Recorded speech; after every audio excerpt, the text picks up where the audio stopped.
All right. Hi, everyone. We are going to have a very short talk about Java in containers. It's only 15 minutes, so we'll try to weave very basic concepts of what we are doing in OpenJDK and what people do in production. And just be aware of putting all your eggs in one container. Who I am? My name is Dmitry Chuyko. I worked at a pretty young company named Bellsoft, but with strong roots. And we release and support our own JDK binary. It's OpenJDK called Liberica JDK. And we contribute to OpenJDK. That's fairly easy. You can find more information if you come to me. And we currently focus in particular on containers. Everyone shows pictures like this one. Containers, houses. Well, it's optional. You can also consider a picture like this. And then eggs are inside a container, and you expect that every egg in that container is a world record egg, and you typically expect that this container is full. But then you go and check, you can discover this. And this sometimes happens in a store. You just buy this container, and it doesn't meet your expectations. And if we don't talk about shipping containers and eggs, we just actually talk about mechanism that operating system provides to do tricky things. What tricky things are? You basically want to control how much resources and what resources your process may use. So in Linux, there is a nice way to provide limitations and isolation called Linux containers. And all container systems, what they do, they basically use this thing to provide you something that looks very like a virtual machine, but that's not a virtual machine. So a container is not a virtual machine because it runs in a host operating system, not on a hypervisor.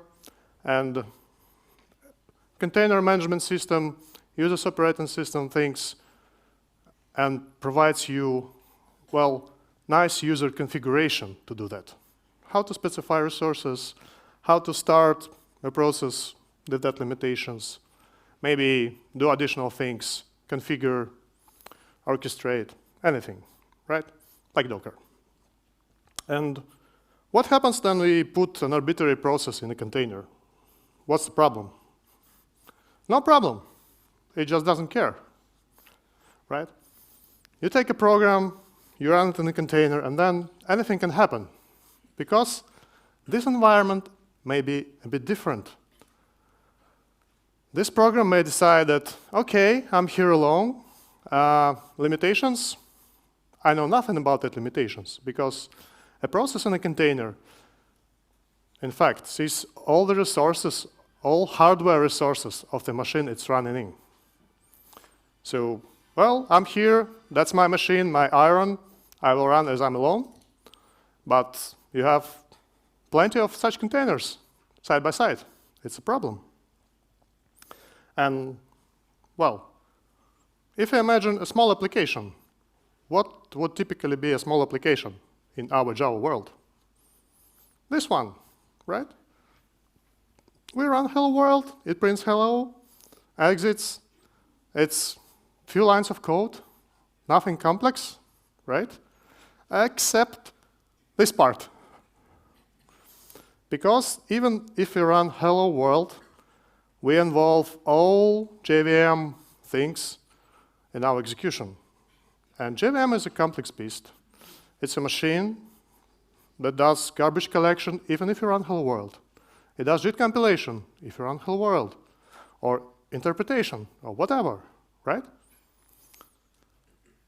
And all the parts may break because you added some level of complexity. You added containerization. Well, why did we add that containerization? What was the goal? Well, first of all, we continue to use Java to run hello world. We might try something else, right? Container Java, sounds scary. We'll take JavaScript, maybe it will be better, right? No? I don't think it's a good idea. Anyway, we love Java because we love tooling, we love development in Java, we have IDEs, okay, that doesn't matter. Write once, run anywhere, right? It's a good thing. And we have management tools, so we can fully control how our application behaves. We are used to that. We see what happens, we can profile it, we can instrument it, we can discover processes, use JCommand. That's really cool, right? Not too many languages have, and runtimes, such a strong tooling. And then to put on a container, we have a goal. We want our process, our application, to have, well, the same environment anywhere. I will put it locally on our development desktop or laptop, or we put it in the cloud, different cloud provider, somewhere else, IoT device. Let it be the same. Let it have this view that it has the same environment, same network, same, I don't know, memory, anything. But it should be lightweight. So we don't want to put a virtual machine somewhere where it'll be extremely slow. It makes no sense. So we want some isolation to have equal environments, or almost equal environments. And we want to combine that with a nice thing called JVM that provides a lot of tools, additionally, to support our application. And that's a clear problem. And developers of OpenJDK started to solve that problem since JDK 9. They've very obvious things. First of all, if you run in a container with default garbage collector, you should not crash. That's an expectation number one. In all good circumstances, things should work. But besides of that, you have, well, pretty obvious things to control. Like, I put this application in a container to have limited box. And what I typically limit? Some resources. What most typical resources are? Memory and CPU, because I want to share my bare metal instance, to slice it, and to run different applications on one hardware instance in containers, as an example. So there are means to understand, for JVM to understand what container limitations are. Otherwise, it will decide that, well, all your memory is free to use. Otherwise, well, it will use only the memory limited for its container, which is the right thing to do. So that was very beginning. And in JDK 8, this support has been improved to support more GRISPs, fine-tuning, more diagnostic information. And we actually want to use external tools from host. So work started to support that. But this work was only completed in JDK 11. And also JDK 11 had like deprecated functionality removed because something implemented earlier turned to be a bit more complex. Extra information about limitations of your container. But it's JDK 11. And what is best JDK ever? I'll give you a hint. Like this, right? That's the JDK we use. That's JDK 8. Ooh. So what was the support for containers in JDK 8 GA? No support. OK. But JDK 8 got backports, and now you have completely different product called JDK 8U. And it got updates from JDK 9, 10, and 11. Well, JDK 14 is on the go. So what's there? No backports to JDK 8, but very good things. Like garbage collectors can return memory to operating system. That allows to have sum of memory limits for all running containers exceeding the physical memory of the host, which is very cool. You can fully utilize resources, because unless you physically use that memory, it's okay. You just don't commit it.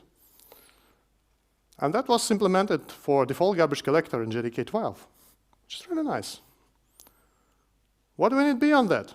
Well, we need better diagnostics, right? We have our favorite diagnostic tools called mission control. By the way, they have a binary of that called Liberica mission control. And it would be nice to see all container information there. So you have to support both MX bean to provide that information and well, UI and all that stuff to display that.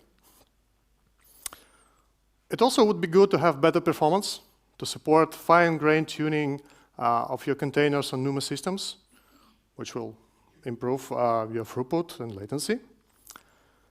And it is not a bad idea to return more memory to operating system. So this improvement is called elastic metaspace. So then you unload classes, you can also return memory to operating system. And having all that, you get something, well, very beautiful. Your program can live there, not die from cold and hunger. But to get somewhere in your production, you have to deploy your application. You have to build your actual container image. And there are options to do that. It may be a monolith image, or it can be a layered image, which gives you additional benefits. You need, of course, your application, your business logic, but you typically have a lot of libraries, like Spring, which is quite heavy. And you have Java runtime. You need that, which is even heavier. And you have OS libraries for the Java runtime. That may be not so heavy. It may be quite lightweight. But let's talk about Java. You should get Java somewhere. It's not allowed to put Oracle JDK into your Docker hub. Unfortunately, that's not an option. But you can go somewhere else and get nice base images as small as like 40 megabytes. And you see it's JRE8 and JDK 13 or 11. And that's the reason why here is no JRE 13 or 11, because JDK is so small, you don't need JRE. And because it's 9+, you can get that small option. You can get small basic OS libraries set, Alpine Linux Muscle. It's a special thing we can talk about in a booth. And you can get a special build of, well, in a regular Docker build process, which will give you that small image. It's fairly simple. And using recent JDK, you can make diagnostics using both OS tools, Docker tools, and Java tools, not both, actually three sets of them. And having that, you get nice coexistence of different containers, transparent for diagnostics from outside. That's very beautiful. And we can show you how to get very good performance with that using latest JDK features. Just come to our booth. We'll show how to save a lot of physical memory and to have good startup for your, for example, Spring application. Just it's on the first floor. Thank you.